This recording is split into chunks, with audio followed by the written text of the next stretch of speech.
¿Qué tal amigos? ¿Cómo están? Bueno, les mando el video resumen de la clase de ayer. Les compartí esta hojita, que es un resumen de pues algunos temas muy importantes que tenemos que memorizar.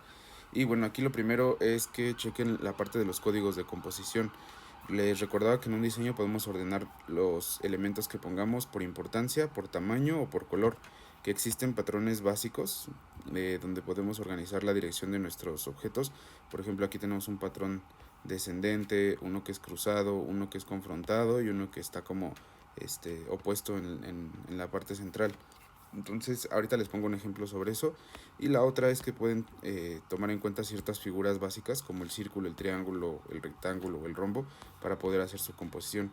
Les mencionaba que por ejemplo si ustedes van a hacer un diseño en alguna zona del cuerpo en específica, hablando pues específicamente como no sé, de esta parte del brazo, nosotros tendríamos que observar qué forma tiene. Y por ejemplo aquí corresponde un diseño que tendría una composición rectangular. Si fuese el pectoral nos conviene una opción pues más circular. Entonces eso es muy importante al momento de diseñarlo. Y pues también les comentaba que por ejemplo si se dan cuenta en este tipo de diseños la forma en la que disponemos los elementos pues en algunas ocasiones se puede denotar aquí muy fácil qué es lo que estamos haciendo. Por ejemplo, aquí si se dan cuenta, tenemos una composición en la cual los elementos están dispuestos de esta forma, que si nos damos cuenta, al tener nosotros esta composición, este elemento está yendo en esta dirección y este elemento está yendo en esta dirección.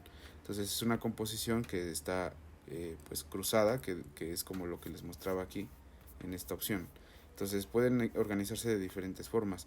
Por ejemplo, si tenemos también otro tipo de composición como esta, podemos ver que aquí si organizamos pues nuestros elementos por jerarquía, pues tenemos el primer elemento que es el rostro, luego nos dirigimos hacia el segundo elemento que es el dragoncito y por último bajamos al último elemento que es la mano y el corazón. Entonces, si se dan cuenta, los estamos organizando por orden de importancia. Tenemos el tema más importante en el centro y después vamos por el tema secundario y por último un objeto que ya tiene menos importancia. Además de los objetos complementarios como las flores y esto que de alguna forma terminan de cerrar como este ciclo. Si se dan cuenta aquí lo voy a volver a marcar para que lo puedan observar con otro color. este Tenemos tema central, esto es otro objeto, aquí tenemos otro, aquí baja por otro y por último así. Entonces si se dan cuenta tiene un orden que va hacia la izquierda, luego hacia la derecha, luego hacia la izquierda, luego hacia la derecha y nos permite que pues tenga un equilibrio en nuestra composición. Vale, eso en cuanto a composición. Después les comentaba que teníamos que empezar a identificar todos nuestros recursos gráficos, que son todos los ingredientes que se le pueden poner a un dibujo, desde el punto, la línea, el relleno, sombra, luz y color. Y les ponía aquí un ejemplo de cómo se debe de hacer correctamente. Por ejemplo, que los puntos sí se vean bien, que no se vean así como parásitos o cosas raras. Las líneas que deben de tener una zona donde hay un principio, un cuerpo y un fin, que no deben de ser así vibradas, todas feas. Cuando hacemos relleno debe de quedar bien rellenito, como lo que estamos haciendo con la mancha. Y pues aquí debemos también de cuidar esto, que no nos queden este tipo de huequitos que hacen que se vea pues un poco mal nuestro relleno. La sombra pues debe de quedar siempre con buenos degradados, no nos debe de quedar así como sucia. Y el color no debemos de usar todos los colores, sino que debemos de empezar a utilizar paletas de colores más armónicas, ¿vale? La otra parte que les comentaba es que existen cuatro figuras básicas, que es la esfera, el cilindro, el cubo y por último el cono. Y todas estas nos van a servir para poder generar un sombreado adecuado y un dibujo también que hoy lo vamos a ver de perspectiva pues más fácil. Y les decía que para hacer la sombra tenemos que identificar siempre estas partes. La parte del highlight o el brillo, que es la parte más iluminada, y por ejemplo les comentaba, si en una bola de billar ustedes ven una foto, van a poder ver que hay una parte que se ve súper blanca. Entonces que esa parte pues no tiene nada de color y ese sería el highlight. Luego tenemos la zona de luz propia, que es esta parte, y es una zona que ya está más iluminada y donde sí podría apreciarse el color. Después tenemos lo que son los tonos medios, que es la parte donde hay la transición ya hacia la zona de luz de sombra proyectada, perdón, y por último la luz de rebote. Entonces tenemos esta y por último la sombra proyectada que está acá, ¿vale? Entonces les decía que la luz funciona como el agua, entonces va a ir como disparándose estos rayos de luz hasta acá. Va a haber unos que choquen con esta superficie y reboten hacia acá y den esta iluminación. Les decía que la más importante para cuando realicen un sombreado es que contemplen la luz de rebote, porque si nosotros nos olvidamos de hacer la luz de rebote y de repente hacemos un sombreado que llegue hasta la orilla, probablemente nos quite un poquito de la definición de esta figura y se emplaste con lo que tengamos de fondo. Entonces le quita un poco pues ese borde que de alguna manera queda separando la figura que está delante y la figura que está detrás, ¿vale? Entonces es muy importante. Después les pasaba este glosario, que son un conjunto de palabras que les recomiendo mucho que investiguen y que busquen su definición, porque tenemos que saber cuáles son realmente. A veces algunas las entendemos de alguna forma, pero no tenemos exactamente la definición, ¿vale? Entonces les recomiendo mucho que todas que les mandé, busquen su definición, porque pues al final sí es importante que las sepamos, ¿vale? Entonces eso es de tarea, que busquen la definición de todas y que pues más o menos se informen de qué qué significado tienen realmente cada una, ¿vale? Y bueno, tendremos también este cuadrito que les mandé para saber precisamente qué tipo de opciones hay para diferentes tonos de piel. Es muy importante que nosotros sepamos que cuando viene una persona tenemos que elegir una paleta de color que le funcione, que es muy importante comunicarle al cliente que en algunos momentos solamente vamos a poder ocupar pigmentos negros y en algunos momentos colores o paletas reducidas. Les decía que aquí están los fototipos, que son los diferentes tipos de color de piel que pueden encontrar.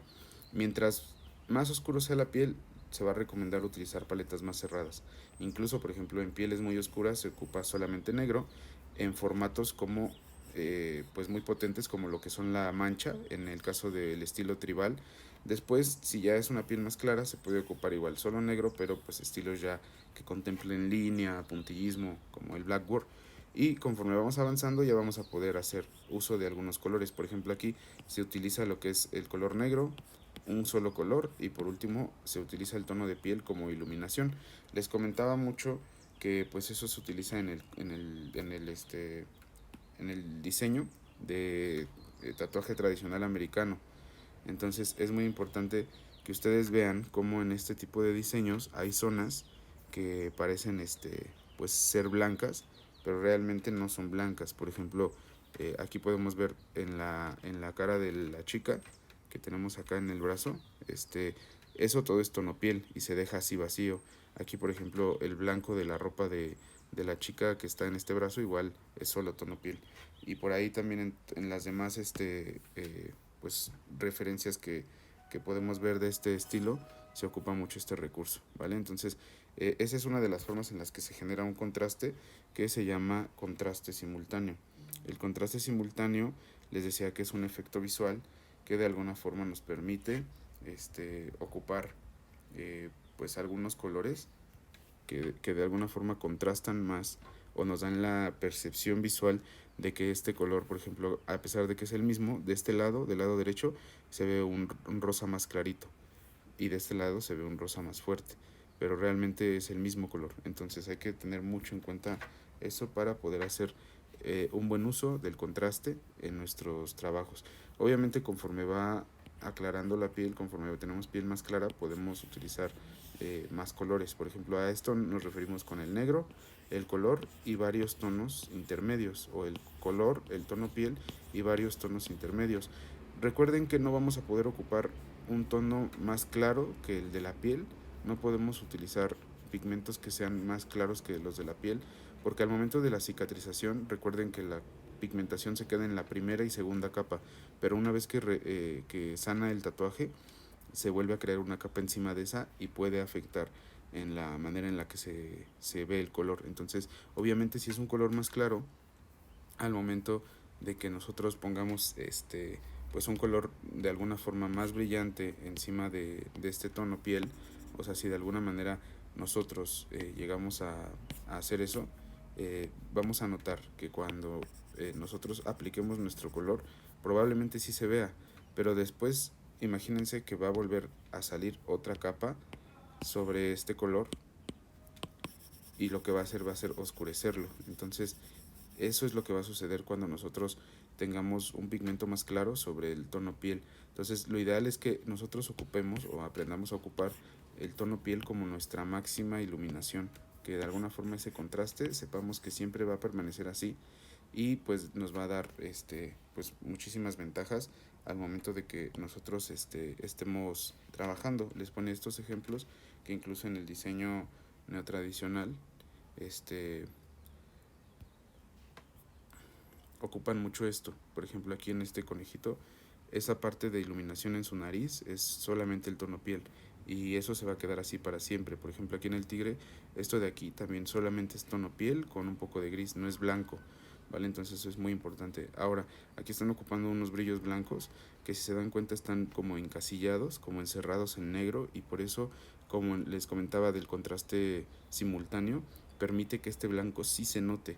El blanco puede servir para dar este tipo de brillos, pero no para hacer rellenos muy amplios, ¿vale? Entonces eso es lo que teníamos que checar con esta parte de la clase, y bueno, ahorita vamos a continuar con lo demás.